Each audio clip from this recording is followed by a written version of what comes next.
वालेकुम दोस्तों, कैसे हो आप। तो दोस्तों MS एक्सेल की हमारी 6 क्लास है, तो इसमें हम सम x2 my2 का फार्मूला सीखेंगे कि हम इसे कैसे लगाते हैं और ये किस मकसद के लिए यूज़ होता है।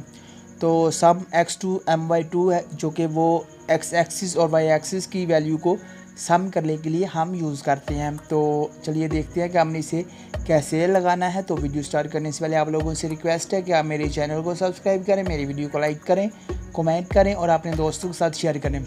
तो सबसे पहले हम सिंपल तरीके से जो x की वैल्यू है और y2 की वैल्यू है और x2 की वैल्यू है वो निकाल के आपको दिखाते हैं। उसके बाद हम सम x2 my2 की मदद से जो वैल्यू निकालेंगे वो दोनों सेम है या नहीं है, यानी कि हमारा फार्मूला सही से काम करेगा या नहीं करेगा।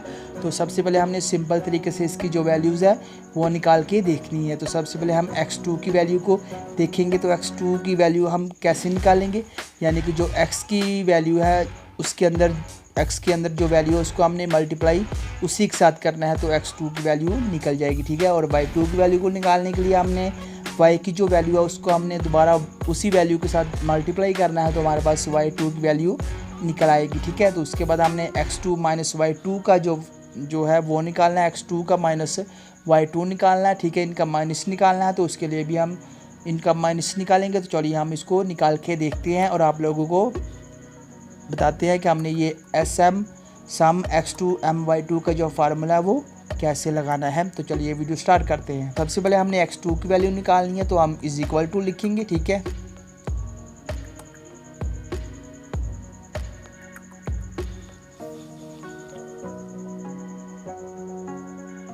हमने इसे मल्टीप्लाई करना है, ठीक है। तो हम दोबारा से लगाते हैं कि इज इक्वल टू लिखते हैं।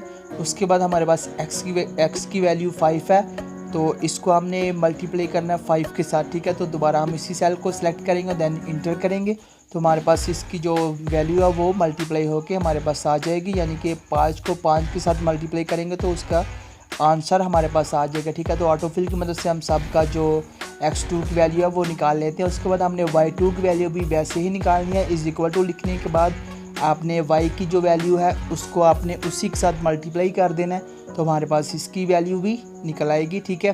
तो इसे मल्टीप्लाई करेंगे हम 3 के साथ ही, तो दोबारा हम वही सेल सेलेक्ट करेंगे, ओके। तो इंटर दबाने के बाद इसकी वैल्यू हमारे सामने आ जाएगी। तो ऑटोफिल की मदद से हम इसकी सारे सेल्स की जो वैल्यू है वो निकाल लेते हैं, ठीक है। अब हमने इसका माइनस निकालना है, तो माइनस निकालने के लिए x2 और y2 की जो वैल्यू है उसको हमने माइनस करना है। तो उसके लिए सेम जो फार्मूला वो लगाएंगे। इज इक्वल टू लिखने के बाद हम x2 की जो वैल्यू हमारे पास निकली है उसको हम सेलेक्ट करेंगे, देन माइनस y2 की वैल्यू को हम सेलेक्ट करेंगे, तो हमारे पास इसका माइनस आ जाएगा, ठीक है। कुछ इस तरह से हम इंटर दबाते हैं तो इसका जो माइनस है वो हमारे पास निकल के आ जाएगा। दैन हम ऑटोफिल की मदद से सारे जो हमारे पास सारी वैल्यूज़ हैं उनको हम माइनस में निकाल लेते हैं।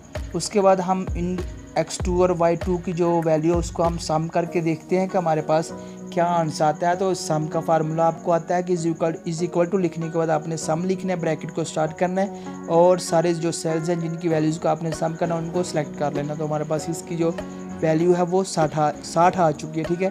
तो अब हम सम x2 my2 का जो फार्मूला वो सिंपल लगा के देखेंगे कि हमारे पास क्या सेम वैल्यू आती है या नहीं आती, ठीक है। तो हम इज इक्वल टू लिखने के बाद हमने अपना फार्मूला लिख लेना है, सम x2 my2, ठीक है। उसके बाद ब्रैकेट को हमने स्टार्ट कर लेना है,